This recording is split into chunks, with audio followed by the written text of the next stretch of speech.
በአገር ውስጥ በረራም $28 ሚሊዮን ከስረናል ሲል የኢትዮጵያ አየር መንገድ አስታወቀ። የኢትዮጵያ አየር መንገድ ግሩፕ ዋና ስራ አስፈጻሚ አቶ መስፍን ጣሰው የተቋሙን የበጀት ዓመት አፈጻጸም በዛሬው ዕለት አቅርበዋል። ዋና ስራ አስፈጻሚው ሪፖርቱን ባቀረቡበት ወቅት ጥያቄዎችም ተነስተውላቸው ምላሽና ማብራሪያ ሰጥተው ነበር። ከነዚህም ጥያቄዎች መካከል ከበረራ ትኬቶች ውድነት ጋር እና የአየር መንገዱ በኤርትራ ከተያዘበት ገንዘብ ጋር የተያያዙ ጥያቄዎች ሲሆን ዋና ስራ አስፈጻሚው ምላሽ ሰጥተውበታል። ዋና ስራ አስፈጻሚው በሰጡት ምላሽና ማብራሪያም እንዳሉት የዓለም አቀፍ በረራዎች ትኬት ኮምፒውተር ውስጥ በዶላር ነው የተጻፈው። ሰው ትኬት ሲገዛ በዕለታዊ የዶላር ምንዛሪ ተመን ነው። ይህንን ምንም ልናደርግ አንችልም። የሀገር ውስጥ በረራ ግን በብር ነው የተጻፈው። ባለፈው ዓመት የማክሮ ኢኮኖሚ ማሻሻያ ወቅትም አልጨመርንም። የዶላር ምንዛሪ ዋጋም 2 እጥፍ ነው ያደገው። በሀገር ውስጥ በረራ ክፍያ ግን ጥቃቅንና ማሻሻያዎችን ብቻ ነው ያደረግነው።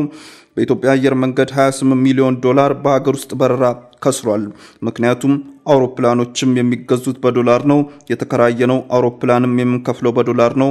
የመለዋወጫ ዕቃ የምንገዛው በዶላር ነው። የነዳጅ ዋጋም ጨምሯል ብለዋል። ነገር ግን ይህ ቀጣይነት ሊኖረው አይችልም። አየር መንገዱ እየከሰረ አይቀጥልም። ያለፈውን 1 ዓመት ለማረጋጋት ብለን ይዘነው ቆይተናል። ቀስ እያልን ግን ወደ ወጪ መሸፈንና ከፍ ወደ ማድረግ ደረጃ መሄዳችን አይቀርም ብለዋል። የበዓላት ወቅት የበረራ ክፍያ ጨምሯል። አውሮፕላኑ ባዶውን እንዳይመጣ ወጪውን ለመሸፈን ሲባል የደርሶ መልስ ዋጋውን ባይሆንም ክፍያውም እንዲጨምር ይደረጋል ብለዋል። በመደበኛ በረራ ወቅት አውሮፕላኑ ሲሄድም ሲመጣም ተጓዦችን ጭኖ ነው። በበዓላት ወቅት ግን ለምሳሌ የቁልቢ ገብርኤል በዓልን ብንመለከት በዓሉ ሲደርስ 1 ወይንም 2 ቀን ሲቀረው ብዙ ተጓዥ ወደ በዓሉ ቦታ የሚሄድ እናገኛለን። ሲመለስ አውሮፕላኑ ባዶውን ነው የሚመለሰው። እንደዚህ ሲሆን ወጪውን ለመሸፈን ስንል ሙሉ በሙሉ የደርሶ መልስ ዋጋውን ባይሆንም ቢያንስ ከመሄጃው በላይ ዋጋ ይጨምራል ብለዋል። በዓሉን አክብረው ለሚመለሱ ደግሞ አውሮፕላኑን ከዚህ ባዶውን ነው የምንልከው። ሰው ለማምጣት ስንሄድም በቀን እስከ 20 በረራ እናከናውናለን። ስንሄድ ባዶውን ሄዶ ሲመለስ ነው የሚጭነው። ይህንን ህዝቡ እንዲረዳው እንፈልጋለን ብለዋል።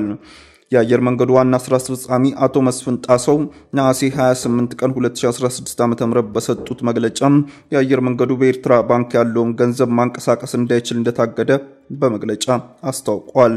በወቅቱ በሐምሌ ወር የኤርትራ ባንክ የአየር መንገዱ በኤርትራ ያለውን ገንዘብ ወደ ኢትዮጵያ እንዳይወሰድ በኤርትራ ሲቪል አቪዬሽን ስለመታገዱ ከባንኩ መስማታቸውን የተናገሩት አቶ መስፍን ላለፉት 1 ወር ገንዘብ ማውጣት አልቻልንም፣ ባንኩ እንዳታወጡ ታግዳቸዋል አለን።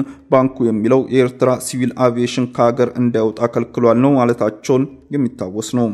በዛሬው ዕለት በጉዳዩ ላይ ጥያቄ ቀርቦላቸው ዋና ስራ አስፈጻሚው በሰጡት ማብራሪያ ላይ ወደ ኤርትራ በረራ አቁመናል፣ በኤርትራ አየር ክልል ግን እየበረር ነው። የሀገሪቱ የሲቪል አቪዬሽን ባለስልጣን ጋር በዚህ ጉዳይ ምንም ችግር የለብንም ነው ያሉት።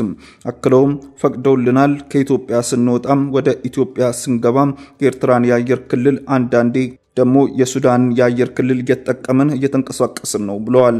የተያዘውን ገንዘብ በሚመለከት ግን ገንዘባችንን አሁንም እንደተያዘ ነው። በፍርድ ቤት ለማስለቀቅ ሙከራ አድርገን ነበር፣ ግን በተለያየ ምክንያት ገንዘባችን ሊለቀቅልን አልቻለም። የፖለቲካ ውሳኔ ይፈልጋል ሲሉ አስረድተዋል። በደንብ ማስከበር አባላት ላይ የድብደባ ወንጀል የፈጸሙ ተጠርጣሪዎች በቁጥጥር ስር ዋሉ። በአዲስ አበባ በደንብ ማስከበር ባለስልጣናት አባላት ላይ የድብደባ ወንጀል የፈጸሙ 9 ተጠርጣሪዎችን በቁጥጥር ስር በመዋል ምርመራ እያጣራ መሆኑን የላፍቶ ክፍለ ከተማ ፖሊስ ማብራሪያ አስታውቋል። ተጠርጣሪዎቹ የወንጀል ድርጊቱን የፈጸሙት ሐምሌ 26 ቀን 2017 ዓ.ም በንፋስ ስልክ ላፍቶ ክፍለ ከተማ ወረዳ 13 ልዩ ቦታው ጀሞ መስታወት ፋብሪካ አካባቢ መሆኑን ገልጿል።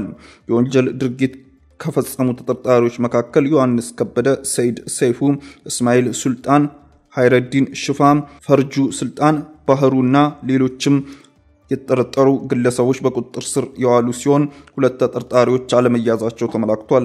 ፖሊስ ተጠርጣሪዎቹን በእግረኛ መንገድ ላይ ህገወጥ የጎዳና ላይ ንግድ በማከናወን ላይ ሳሉ የአዲስ አበባ ደንብ ማስከበር ባለስልጣን አባላት የሆኑት አካላት ድርጊቱን ለመከላከል ሙከራ ባደረጉበት ወቅት በድንጋይና በርግጫ ተረባርበው አባላቱ ላይ ድብደባና ወንጀል ፈጽመዋል ብለዋል።